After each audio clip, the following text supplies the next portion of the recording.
of course, kay Mayor Vico. Maraming salamat po ulit, Madam Chair. Naghanda po ako sa ng unting mensahe. Tinime ko kanina, 2 hours and 45 minutes po ito. Sige, kahit Pero- 45 minutes na lang. May isang kandidato na sobrang galing, honest, may integridad, maayos, mahusay, matino. Pero walang pangalan, walang makinarya, walang pera. Sa sitwasyon natin sa Pilipinas, 9 times out of 10 ang mananalo yung membro ng political family. Bakit? Kasi gamit nila yung resources ng pamahalaan. Nangangampanya sila. Hindi naman gamit, alam naman natin ang totoo, hindi naman nila gamit ang sarili nilang pera eh. Pag nakaupo na yan, ang gamit nila para mangampanya, resources ng taong bayan. Okay. So simulan po natin, of course, kay Mayor Vico. Maraming salamat po ulit, Madam Chair. 5 minuto lang pala meron. Naghanda po ako sa ng unting mensahe. Tinime ko kanina, 2 hours and 45 minutes po ito. Sige, kahit Pero- 45 minutes na lang. Hindi, summarize ko po. Pero bago po ako magsimula, hingi lang po ako ng paumanhin sa bawat isa, at syempre sa ating chairperson na mga 10:15 kailangan ko pong umalis dahil may prior commitment po ako. Kaya ako lang naman po binabanggit kasi baka mamaya bigla akong umalis, akalain nyo nag-walk out ako. Kaya nililinaw ko lang po, may Opo. Again, maraming salamat po at napag-uusapan na itong anti-political dynasty law. Pero sa tingin ko po, bago natin pag-usapan yung iba't ibang mga detalye nito, yung mga nabanggit po kanina na tanong, kailangan malinaw po sana sa bawat isa kung bakit ba natin sinusulong to. Ba't ba natin hinahangad na magkaroon ng isang anti-political dynasty law? Para sa akin po, hindi po ito tungkol sa kahit sinong individual o spesipikong pamilya. Hindi po ito laban sa isang pamilya, hindi po ito laban sa isang individual o sa isang politiko. Ang nilalabanan po natin dito, ang ayaw po natin dito ay yung concentration ng kapangyarihan sa kamay ng iilan lamang. What we are against here is the concentration of power in the hands of a few political elite. Na alam po natin yan na ang nangyayari sa ating bansa. Pangalawa po, ang nilalabanan at inaayawan po natin dito ay ang paggamit ng resources ng taong bayan. The use of state resources, the use of taxpayers' money to perpetuate themselves in power.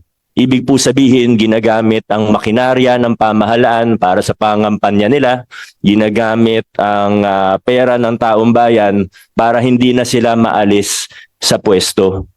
So kung yun yung nilalabanan natin, ano naman yung gusto natin? Ano ba yung inaasam-asam natin para sa ating bayan? Ang gusto po natin, ang mga kabataan, ang gusto po natin, ang mga mahuhusay, ang gusto po natin, ang mamamayan na kwalipikado at may kayang mamuno ay siyang mabigyan ng pagkakataon.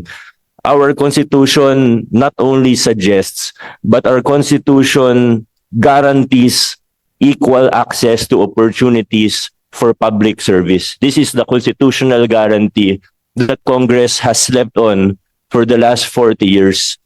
Kaya ito po, sinusulong natin ng isang anti-political dynasty law. Gusto po natin na pag may magaling, pag may mahusay, ano man ang kanyang pangalan, ano man ang kanyang kakayahan in terms of money, pondo, kahit wala siyang sapat na, kahit kulang yung resources, walang political machinery, hindi miyembro ng political family, ay magkaroon siya ng pinatayan ko na yung sarili ko ng mic. Wala pang 5 minutes. Walang na magkaroon ng pagkakataon. Kasi sa kasalukuyan po nating sitwasyon, opo, paminsan-minsan may mga magagaling na galing sa political family. Hindi naman po natin tinatanggi yun. Alam naman po natin, totoo yan. Pero, tingnan natin yung pangkabuuan. May isang kandidato na sobrang galing, honest, may integridad, maayos, mahusay, matino. Pero walang pangalan, walang makinarya, walang pera.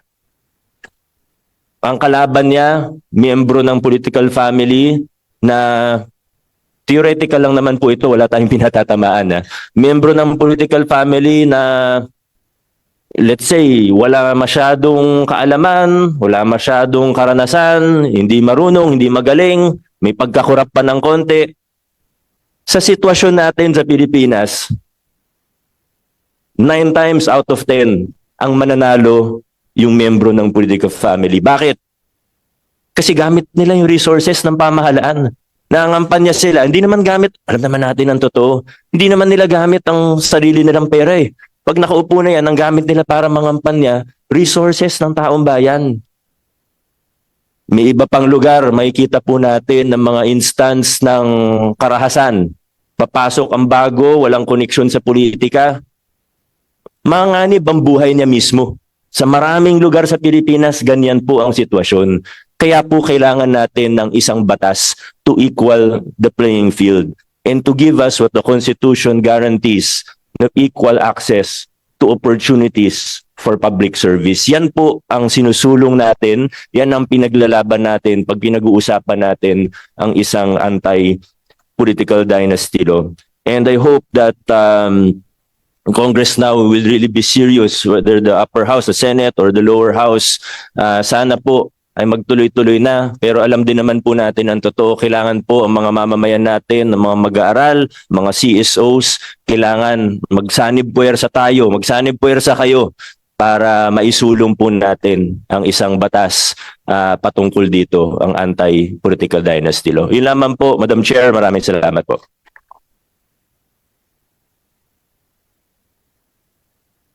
Maraming salamat din po, Mayor Vico. Ngayon naman po mga kasama, pakinggan natin mula sa Anti-Dynasty Network, ang co-convener niya, Kiko D. Magandang umaga po, Madam Chair. Magandang umaga po, Mayor Vico, na kasama ko rin po sa Anti-Dynasty Network, at magandang umaga po sa ating lahat. Siguro, dalawang punto lang po yung gusto ko pong pasukan ngayon po. No? So yung una, susugin ko lang po yung binanggit na rin ni Mayor Vico, ni Senator Risa, yung idea na yung pagbabawal sa anti-dynasty o ang pagbabawal sa dinastiya ay nakasaad sa ating saligang batas. No? At saka ako, for that reason alone, dapat natin yung gawin. Dapat yung gawin ng Kongreso. Pero hindi yun lang po yung dahilan, no? Kumbaga sa sobrang talino ng mga framers sa mga framers ng Constitution natin, na-anticipate nila yung yung nakitang malalang problema dito sa mga political dynasty. Dahil sa nakita ng mga pag-aaral sa economics, sa political science, sa iba't ibang mga disiplina, talagang may malinaw na epekto yung pagkakaroon ng political dynasty dito sa ekonomiya natin. Yung ibang mga probinsya, ibang mga distrito, municipality na pinamumunuan ng mga dynasts, nakikita natin na mas mababa ang development outcomes nila, nakikita natin na mas mababa ang economic activity nila. Yung isang paborito kong pag-aaral actually, dahil kasama ko po sa UP Department of Political Science yung may akda, yung napansin din po niya ay na kapag and very very precise po yung finding, no. So ang napansin niya, kapag lumagpas ng 12 years ang isang pamilya sa Kamara, no. So yung district representatives yung pinag-aralan niya. Habang tumataas, pag nagsimula pa lang, habang tumataas, nagiging mas masipag yung legislators dahil mas alam na nila yung kalakaran sa Kamara, mas kaya nilang isulong yung mga batas na gusto nilang ipaglaban. Pero after 12 years, a little after 12 years, bumabagal yun at bumababa yung productivity. Ano nangyayari sa 12 years? Kasi sa 9 years, matatapos yung term limit ng isang member of the House. Tapos after 3 years, manungkulan yung isang kamag-anak nila. Kumbaga, nabuo na nila yung dynasty, no? Na-establish na nila na meron silang kapit dito sa distrito. At dahil dyan, nakakampante na sila. Hindi na sila kailangan magsipag, no? So, I think for these reasons, both kasi nakikita natin yung economic outcome tsaka yung political effects ng pagkakaroon ng dynasty na masyadong nakakampante yung mga leaders natin. May sense talaga na magkaroon ng political dynasty law. Para sa mga high school students po pala, sa mga nag-aaral ng algebra ngayon na kino-question niyo po kung bakit pinag-aaral niyo yung parabola na gano'n. Yun yung application nito. Parabola yung nakita natin na trend. Kaya very seryosohin niyo po pati yung math, hindi lang yung soksay. Pero siguro po, ang second point ko na lang po ay susugin po yung tatlong tanong ni Madam Chair tungkol sa ano dapat yung extent ng anti-political dynasty law. No? So una sa degree, para sa akin po at para sa Anti-Dynasty Network and para sa marami pong ibang nag-advocate sa mga konsultasyon po natin, dapat umabot po ito dito sa fourth degree of consanguinity. So again, hanggang pinsang buo yung ban dapat, no. At yung nung pinag-usapan namin kanina, ang reflection ko po dito, member din naman ako ng isang political family, at least at political families, ang nakikita natin din kasi mas konti na yung magiging anak ng mga political families kung papansin niyo kumpara sa nakaraang generation, sa generation ko na millennial at sa Gen Z, mas konti kaming mga anak, no. At dahil diyan, nagiging mas malapit kami sa mga pinsan namin, 'di ba? Parang every Sunday nagkikita kami and ako chine-cherish ko talaga yung mga experiences na yun. Pero ang reflection ko rin doon, yung turing ko sa pinsan ko, katumbas ng turing ng isang politiko sa kanyang kapatid nung previous generations po. So I think yung ganung closeness, bagamat maganda siya, no? Mabuti talaga na meron tayong pamilya na malapit sa isa't isa. Yung kinatatakutan natin na iisang pamilya lang o iisang angkan lang yung may hawak sa kapangyarihan sa isang distrito, sa isang probinsya, lumalaw, kumbaga kailangan na yung fourth degree. Kung hindi siya kinailangan dati, ngayon at sa mga darating na taon, feeling ko mas kailangan yun kasi mas tight-knit yung mga pamilya ngayon, no? So una yung sa fourth degree. Pangalawa po yung sa successive or simultaneous. Yung successive medyo napag-usapan ko na nga po na kung tuloy-tuloy po yung kapit ng isang pamilya dito sa isang distrito o sa isang office, sa pagka-mayor, sa pagka-gobernador, parang nagiging kampante po yung mga politiko natin. Mas hindi sila mag-e-effort para sa taong bayan dahil sigurado na sila na hindi sila matatalo sa isang eleksyon, no? So tingin ko mahalagang aspeto yung ipagbawal yung sunod-sunod. Yung sabay-sabay naman, nabanggit na ng mga kasama ko sa Anti-Dynasty Network dati, sina Attorney Mikey, si Doc Melay Abaw, na nakikita natin ngayon yung masamang epekto ng sunod-sunod ng paghawat ng kapangyarihan, no? Yung kasi ang nakikita natin yung ang possibility kasi ay meron kang mayor na galing sa isang pamilya, yung kongresista ipagtatanggol niya yung kapatid niya o yung kamag-anak niyang mayor kapag kino-question yung budget nito sa kongreso. At sinabi na nga ni Attorney Mikey na you cannot effectively audit your family members, no. So I think madaling i-imagine po ng mga tao na yung malalang korupsyon na nararanasan natin ngayon sa flood control, malinaw yung connection nito dito sa issue ng Nepo baby, sa pagkakaroon ng mga kamag-anak na sila yung dapat nag-check sa isa't isa pero pinapabayaan yung isa't isa dahil magkamag-anak nga sila, no? So I hope na umabot din dito hindi lang sa sunod-sunod kundi sa sabay-sabay din. And siguro yung last point, yung sa overlapping constituency, related po ito sa issues ng pagkakaroon ng mga magkakamag-anak in office ng sabay-sabay. Kasi yung pinaka, and I think mas mapag-usapan ito ng mga kasama ko po ngayon.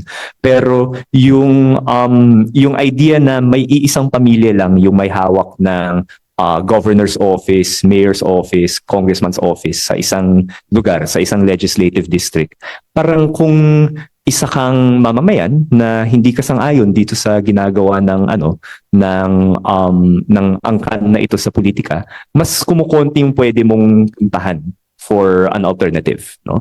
So ang gusto nating makita yung diverse views dito sa ating mga distrito, dito sa ating mga probinsya, dito sa ating mga lungsod.